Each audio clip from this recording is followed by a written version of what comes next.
Hey, what's up, everyone? Welcome to another episode of Swing Trades. I'm your host, D-Rock. Thanks for tuning in today.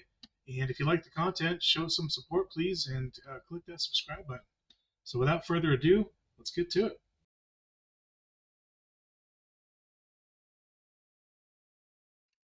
Hello, hello. Hope everyone had a great week in the markets. It was kind of a low volume, short holiday week.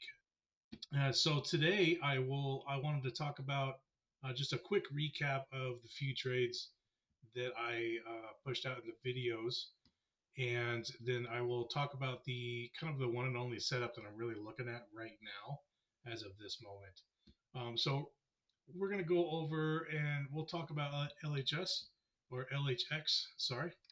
And before I do that, let's also look at the journal that I have going on. So you can see here, I took LHX hood and gold based off of the EMA cross. And with gold here, I'll just show you that one because I did close this one out. I did get a pretty good price at 48 cents um, per contract. And then the first day it actually went up to about 67 cents. And I did not take the profits because, it just wasn't at my level. Plus, I still had time, May 2nd contracts. Um, However, a couple of days later, on the 16th here, I did go ahead and take profits right at the open. Basically, they opened and they were kind of skyrocketing, and I took a small win here for 70 cents a contract. Um, Really, just because of the markets and the way they are right now, it is definitely a very tough time for swing trading. So yeah, it's going to be a tough time for this particular strategy. But I just kind of wanted to lock those in real quick. Um, the other ones here, so LHX, I did take two different ones. I took one dated out in June, just for a little bit of a time safety net, get away from that volatility a little more because they have earnings this next week. But then I also did take a May spread, a 240, 250 spread. Now, both of these are down right now. Uh, admittedly, did not get a great entry. And if you look here on the chart, this is the week here that we just had. And so towards the end of the week would have been a much better time to get an entry. However, I don't know that. I don't know that's going to happen. The trigger went off the week before, so it's triggered for an entry here. And actually, if I turn on the strategy, so see, excuse me, even according to the strategy here, it did enter 221.64. Again, this is just common stock trades, and this might be one of those events where common stock would have been a more safer idea for this particular one, just because of that inside week that we had. But I wanted to point out something here. You notice where just because we had a red week, I'm not really nervous about this one. You notice where it found support. It was a previous level of resistance here. And if I zoomed out even more, this 215.73, you can see here, acted as resistance again. See back here in March of 24. And we had more resistance here, acted as a support here. So this is a pretty big level for this particular name. And I do like um, how it held above that. Plus, we also filled this imbalance right here. This is a really good indication for me. And coming into earnings, earnings are always a 50-50. So this is still high risk no matter what the chart says. And I'm willing to just sit in them at this point and just see what happens. I did I did size here. I did size for 0 on all of these. So that's kind of the name of the game, and it's because of just the uncertainty in the markets right now. Nothing I want to get into too large of a size or anything right now. So I did size for these for 0. They are currently down quite a bit, along with the hood one here too. We'll talk about those in a second. But Any rate, I like how it looks, and if I look here on the daily as well, you'll notice here too, I did move my stop up. I moved it up to about Thursday's low a day, which lines up with the 100-day simple moving average. That's this red line right here. So I did move it up there, which also coincides with this huge level, this huge pivot level for this name, about 215 area. So um, we'll see how that goes. We'll probably ride this out through earnings. Earnings is on Thursday in the morning, so I'll probably ride this out through earnings, and we'll just see how it goes. But I still like that start. Let's see. Let's look at Hood here. Okay, now uh, Hood, I really should have gotten out here. So entered here on Monday, and this is where the strategy actually entered as well. And I did enter here, and I grabbed what did I grab? We've got April 25th calls, so actually do still have some time. I did get in a spread though, just because this name does move around. And you know, sure enough, it did. It has not technically hit my stop loss, which I actually have my stop a little bit lower than what the strategy have. That's okay. But here on Tuesday, and I knew I should have exited there. I did not though. I just wanted to see this play. As I said, I did size for zero, um, and but this is a key indication. So if you look here, this is a downtrend, right? And on Monday we went up and tested that with a hammer, a red hammer. But here on Tuesday we broke through it and then printed, what's considered a gravestone doji. So we rejected this downtrend in these levels, and there's also a pretty big dark pool print right here as well. And sure enough, next day we gapped down, and then with an inside day on Thursday. So um, there's another dark pool print right here, 104 million print. So we'll see how price reacts to this level. Um, but I venture to say that I mean, I have until Friday the 25th. This is kind of when I plan on getting out anyway. Was at this time, that's why I have the April 25th contracts here. So yeah, we'll just see how it goes. I like to see how price reacts here. If we do break below this and my contract still has some value, I might just go ahead and exit on this. Just because I mean, if we really break below this, it's going to tell me this dark pool was a sell, which I don't know right now. But um, yeah, we'll see how it pans out. Let's look at gold. Is the other one here? Oh, sorry, that's the wrong gold. That's gold. Let's look at there we go. Jeez, here we go. All right, so gold here. We did enter. I did enter on Monday, and I didn't enter right at the open. I actually waited a little bit. So I think I had noted that the contracts were about 75 cents when I was reviewing this, but I was able to get a fill at 48. And actually, they went even lower than that. They went, 25 or something like that. But we did dip down here, and I did like this dip. You see here, this is a level of previous resistance. And I believe if we go back here, this did act as a support level here as well. So I did like this level being tested and held. And so, yeah, I definitely grabbed those contracts. And then actually that same day, we pushed up pretty hard. If you look at intraday here, okay, oh yeah, all right. So here's that hammer candle right here on Monday morning, and on the hourly here, and yeah, we came down, we touched it, and I think I entered somewhere right around this range, right just over 20, when it started coming back up, and jumped into there, and that same day those contracts went up, like 30-40%, something like that.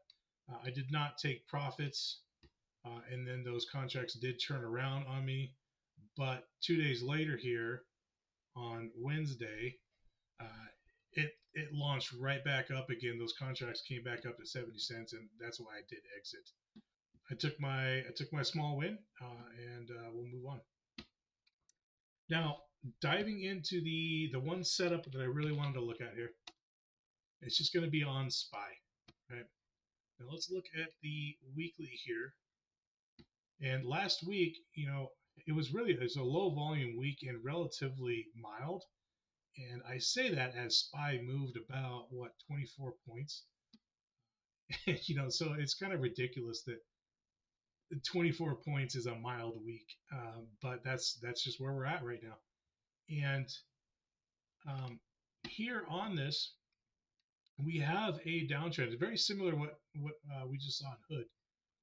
A lot of names are kind of in this same type of look here, but we had a downtrend here. We came up, we tested it, we rejected it. Same thing that we did on Hood on Tuesday, same effect. And again, we gap down a bit here, and then we tried to hold this level, this 525, 524 area. But looking this weekend, and at any other time, I mean, this would have been a great short entry. Um, I just I stayed away from it, but that would have been a really good short entry, testing this downtrend. But here, if we look, it's also building a wedge on the hourly here.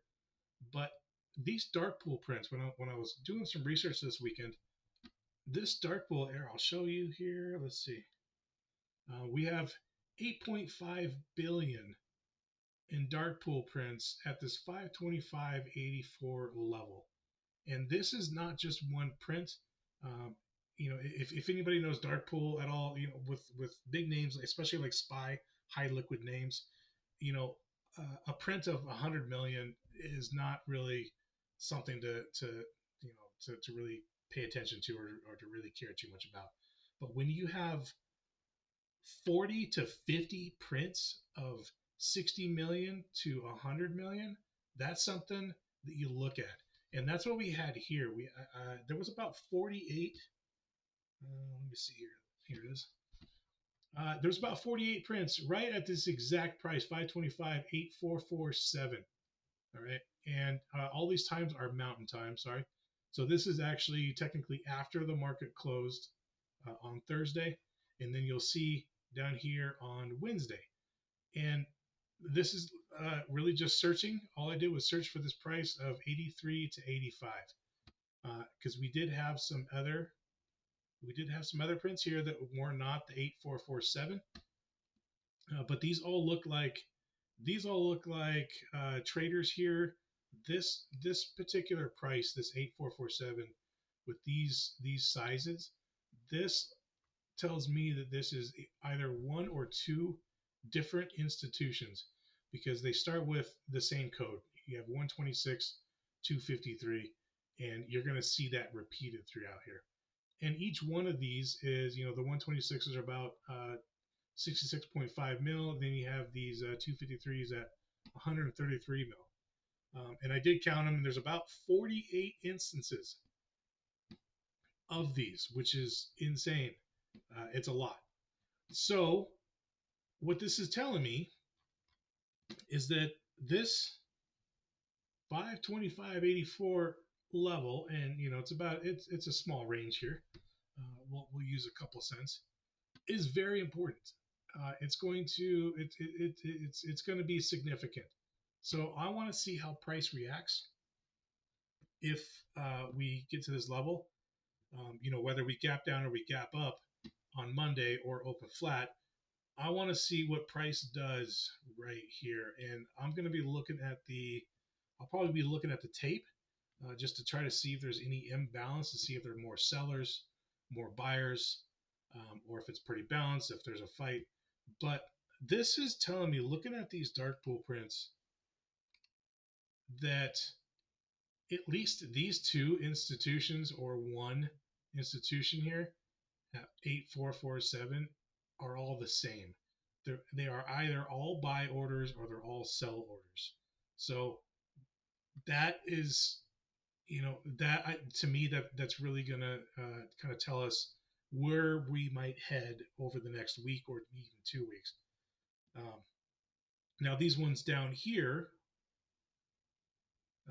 these 8312s, these look like um, individual investors. They might be institutions as well, but they're not using a particular code. These are just round numbers, but still significant premium, significant volume here on each of these, right? So there's still definitely still levels to be looking at. So again, that's 525.83 to 525, about 85. I'd definitely be watching price, and that's going to be kind of my game plan is to really watch price, try to get a gauge on it, see what direction we are imbalanced at, and probably take a trade with a little bit of time. I think I might go out about 10 days on expiration on the expirations, and just go small at the money, uh, maybe just outside the money, um, and size for zero, and play to the levels really. So if we do sell, if we do go down, we've got something like this is going to just smash right through just a small little level right here. But 509 might be a good spot where we see a little bit of a support. But then right here, 496.50. A couple weeks ago when we had that on again off again bipolar tariff news, uh, with it we saw massive dark pool orders there. Same kind of idea there. There was about 9.7 billion, and I believe that was about 120 prints for that one. So uh, definitely much larger. Well, not much. I mean, it's just it's over a billion in premium larger than this 525 level here.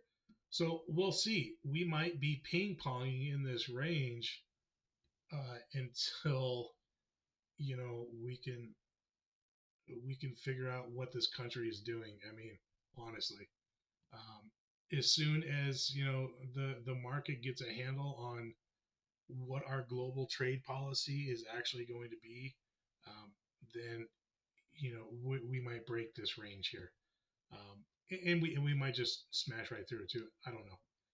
If they are buys, and so if there are buys, then this level is going to be a really big support level, which would then tell me that this is also going to still be a very big support level here, and we're just building support one level more, another level up, and we're probably going to come up here to right around this 548 range, and try to do the same thing, try to build another support, uh, staircase up, elevator down type of thing here.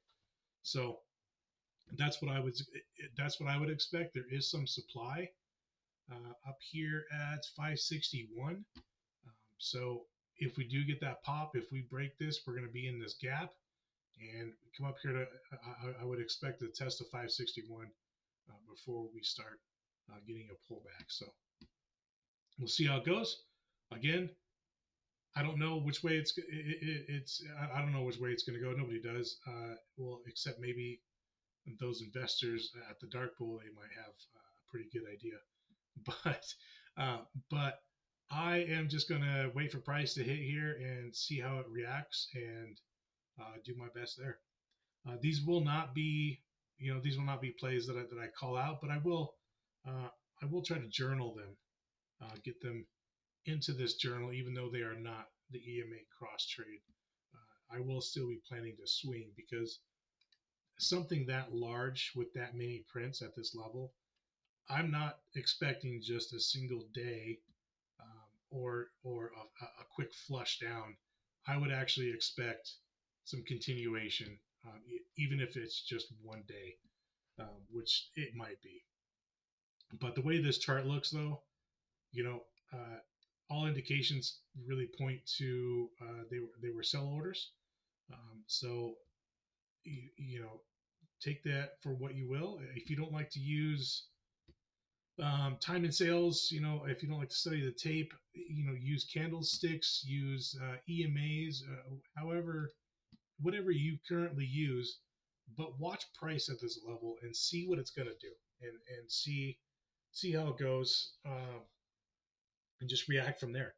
And the reason why I'm only looking at this right now is because where we go from here is really going to affect so many other names, especially any of the names that I would even be getting into.